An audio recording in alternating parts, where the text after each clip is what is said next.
Okay, this is a continuation of my summary on how the United States is starting a new Cold War with Russia. And they're doing so by attacking, threatening, and provoking Russia. In many ways, I list 19, to induce Russia to react defensively. And when they do, we portray that as Russia being a dangerous aggressor. So this is a classic get you again game. You get them by jamming them with a threat or an attack, and when they react, you point the finger at them and say, "Oh, look at they're dangerous." So this is then dished up to Congress and the American public as proof of Russian intention on military expansion to remake its glorious empire, which is bullshit. There's nothing worth taking on Russia's south and west. All those tiny countries ringing Russia have tiny GDPs, little to no resources. It's not worth it. Why would they bother? They're just going to pay a lot more. And going against NATO or in proxy wars, we're going to be bled dry.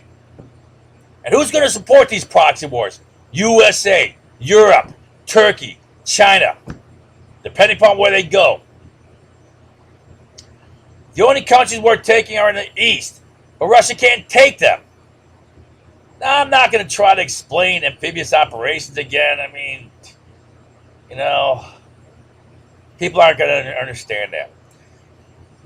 The USA also falsely portrays Russia as a fearsome military threat, when in reality, they have proven to be a paper tiger with a long string of embarrassing military failure. I mean, every damn war, military failure, except for the latter part of World War II. One time only, when they faced Nazi genocide. Other than that, perfect string of failure. Even going against pathetic nations like Georgia, or not even nations, little provinces within their country like Chechnya. Nevertheless, these are being used to fuel a war, a Cold War, involving an arms race. An arms race are money makers, right? Now, they don't involve actual consumption of weapons like a hot war, but they de facto have weapons consumption because arms races involve accelerated research and development to replace old systems with new systems.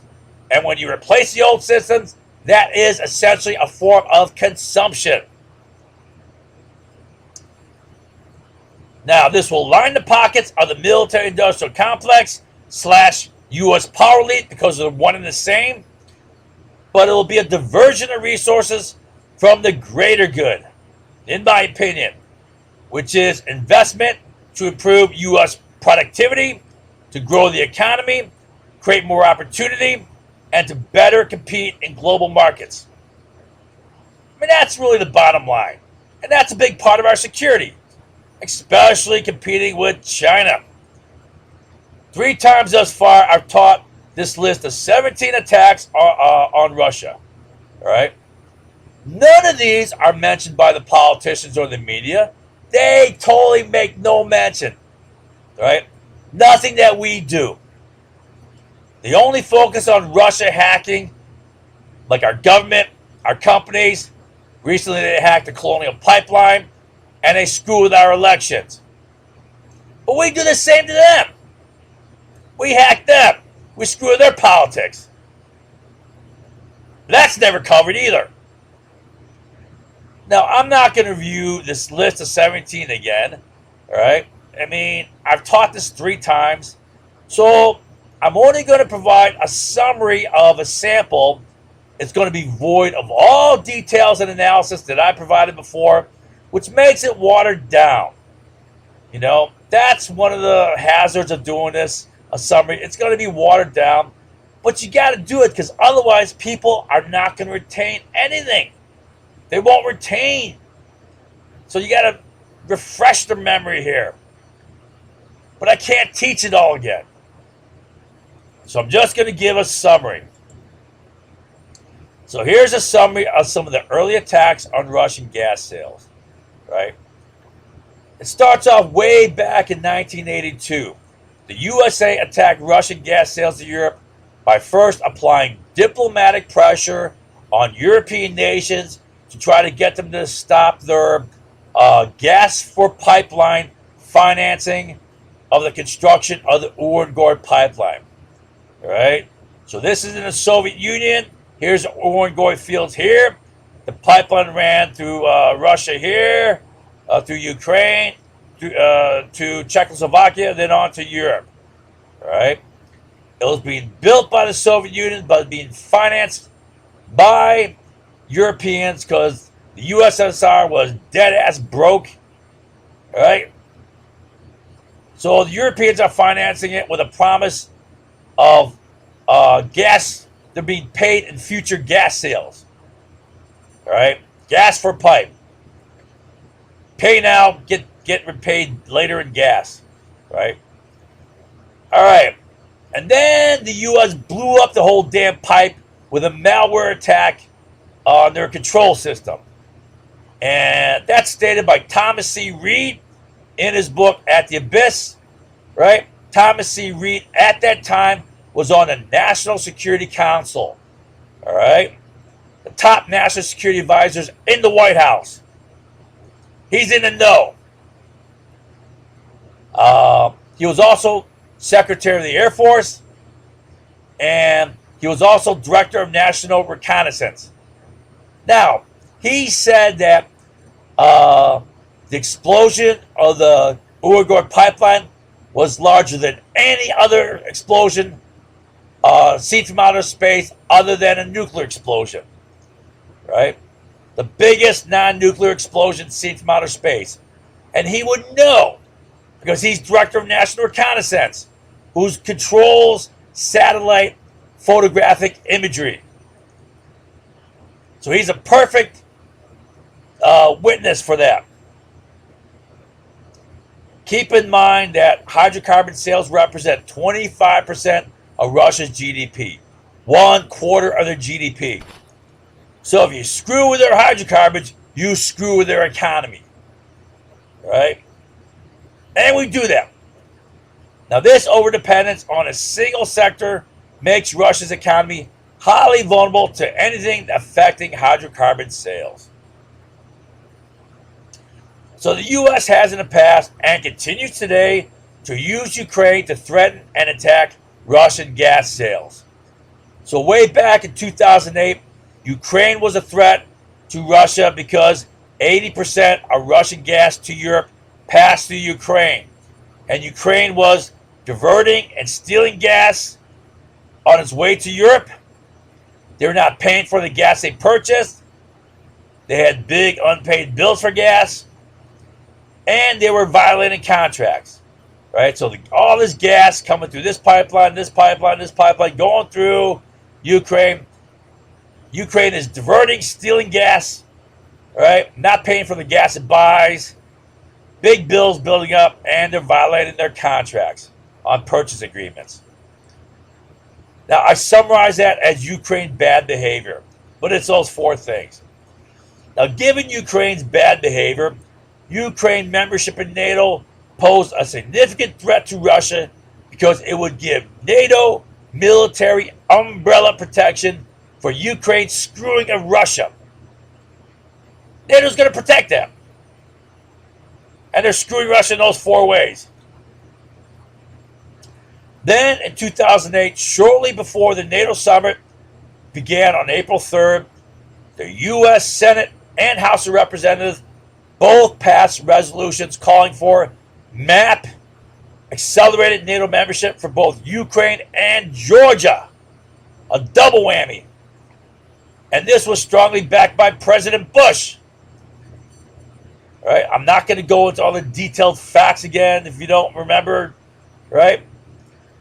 Don't deny it because I can't show you all the facts. Ukraine is a route of Russian gas to Europe, whereas Georgia is a route of non-Russian gas to Europe. So it's a double whammy threat.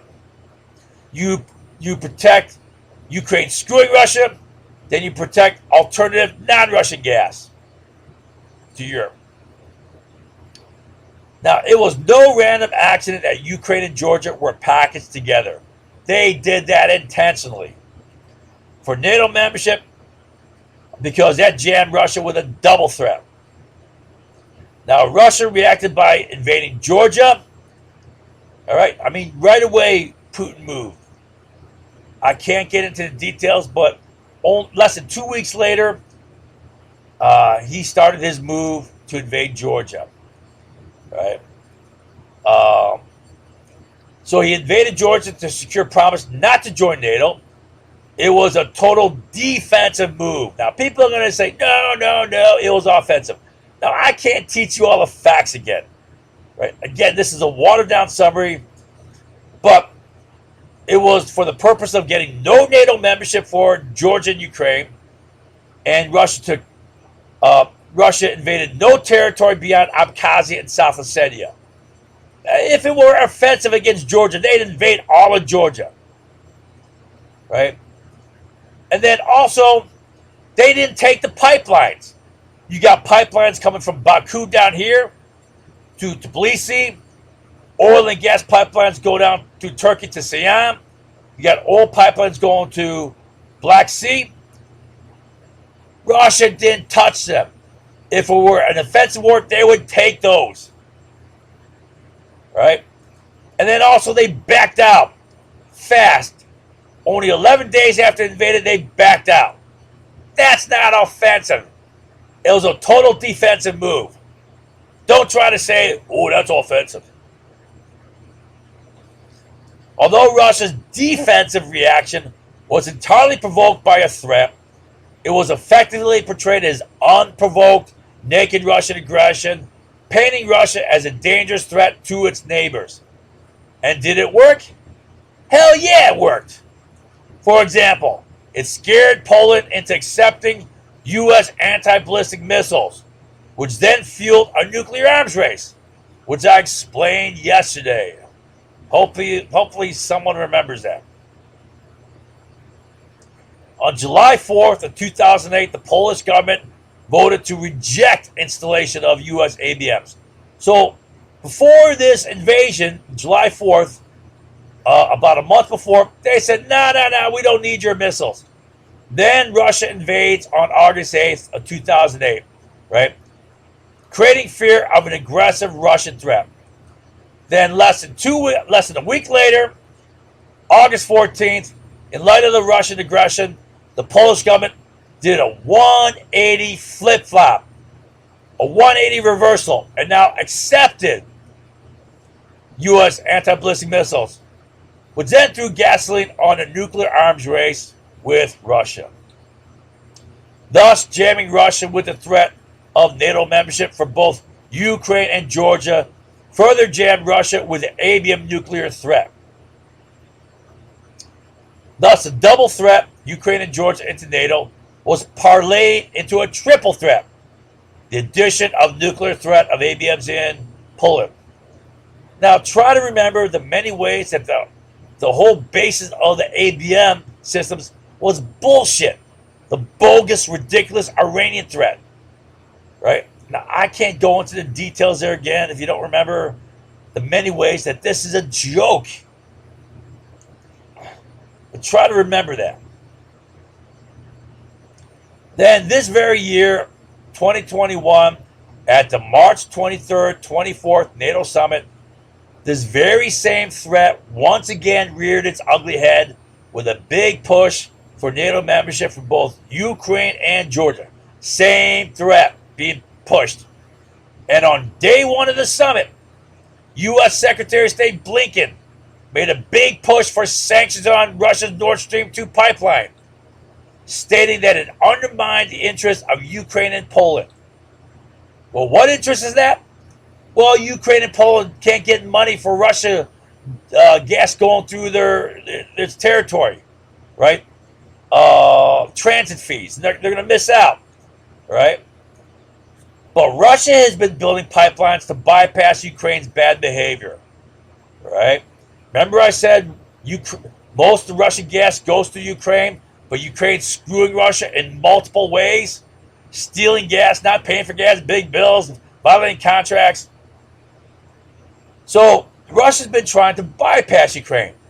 The first attempt was with the Yamal 2 pipeline here, so that this gas will bypass Ukraine here, right, going around. This was never built for whatever reason, but they built the Blue Stream. Then they started building the South Stream, but that was canceled due to 2014 sanctions. Then they built the Nord Stream to bypass Ukraine, come from this gas. Then they built the Turk Stream 1. Then they started building the Nord Stream 2 and Turk Stream 2. But the U.S. is sanctioning both of those pipelines, effectively killing them. We're attacking their pipelines. All right? Just like we attacked back here so that they couldn't be built. All right. Now the U.S. is trying to force Russia to send gas back to Ukraine, jamming Russia with a threat of Ukraine bad behavior protected by NATO. The very same threat in 2008, along with the additional cost of having to pay transit fees to Ukraine. So in essence, Russia is being forced to pay to get screwed by Ukraine. That's a pretty good deal, right? Hey, we'll pay you so that you can screw us. That sounds like a good deal to us. I mean, come on. That's just a joke, right? That's what the U.S. is trying to get them to do. Jam Russia to force them to pay to get screwed by Ukraine. And you think they're going to write that? I mean, come on. It's not rocket science. So right after the summit on March 26th, pro-Russian separatists in eastern Donbass, that's eastern Ukraine, right, the eastern part of eastern Ukraine, shelled Ukrainian positions, killing 4 soldiers. Putin used this incident as a pretext to build up forces near the Ukrainian border, which was hyped up by the media as an aggressive Russian move and likely preparation to invade Ukraine. Right? But he backed out by, when the hell was that? By like April 10th or 12th or something like that, right? But again, it was a defensive move to scare away NATO membership for Ukraine and Georgia, right? Coming right on the heels of the NATO summit, right? Linking them together. It was a repeat of 2008, and in my opinion, Putin orchestrated this whole thing, right? So he's jammed with a threat right here, right? Plus Blinken saying, we're pushing hard for Nord Stream 2, right? And then NATO protection for Ukraine's bad behavior.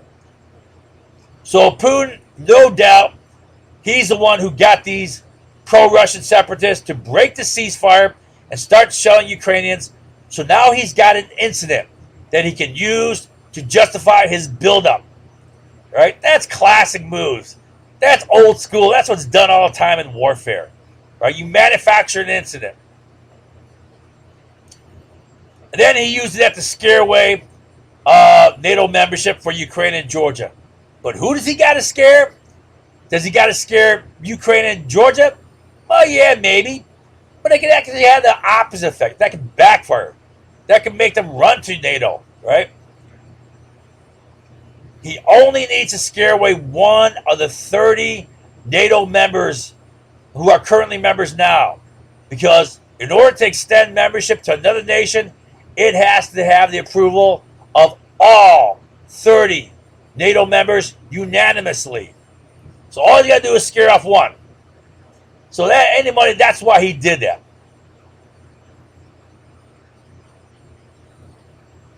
But keep in mind, even though Putin orchestrated this, it was driven by the USA, jamming him with the threat. Same threat as 2008. NATO membership for Ukraine and Georgia, both pushed again. Plus the threat of trying to get Russia to send gas back through Ukraine. I mean, Ukraine's the cause of European energy insecurity, right? By their bad behavior. Why the hell do we want to force Russia to send gas back to Ukraine? when they're the troublemakers. It's playing a game. So summary, the Russian economy is overly dependent on hydrocarbons, 25% of their damn economy, making it highly vulnerable. The U.S. exploits this vulnerability by jamming Russia with attacks and threats, on their pipelines. For example, attacks on Urengoy, right? We blew the damn thing up. And Russian gas sales to Europe via Ukraine, right? When jammed with the U.S. threat, Russia responds defensively. However, the U.S. politicians and media predictably portray that as Russian aggression, a dangerous Russian move, thus adding more fuel for a Cold War, thus making them look like the bad guys. And it works. Now, the last thing I want to say is there is a possible predictable, attack on this. People are going to say, no, it's not hydrocarbons, which are 25% of Russia's damn economy. That's huge, right? It's water for Crimea, right? Because when Russia retook Crimea, which rightfully belongs to Russia, I'll cover that in the next lecture, right? Ukraine cut off water flowing from canals to Crimea, right? I mean, in terms of the whole economy, that's nothing. This is 25% of the Russian economy. This is nothing. It's not even a drop in the bucket, right? But I'm going to bet that they built up forces to try to get Russia to open up the spigots again. Bullshit. This has been going on for 7 years now. Why are they suddenly building up forces now after 7 years? Bullshit. It's correlated with the NATO summit. This is bullshit. Only an idiot would think this. Only a simple-minded retard would think this. Well, I mean, definitely a simple-minded person. I probably shouldn't have said retard. All right. That's that lecture.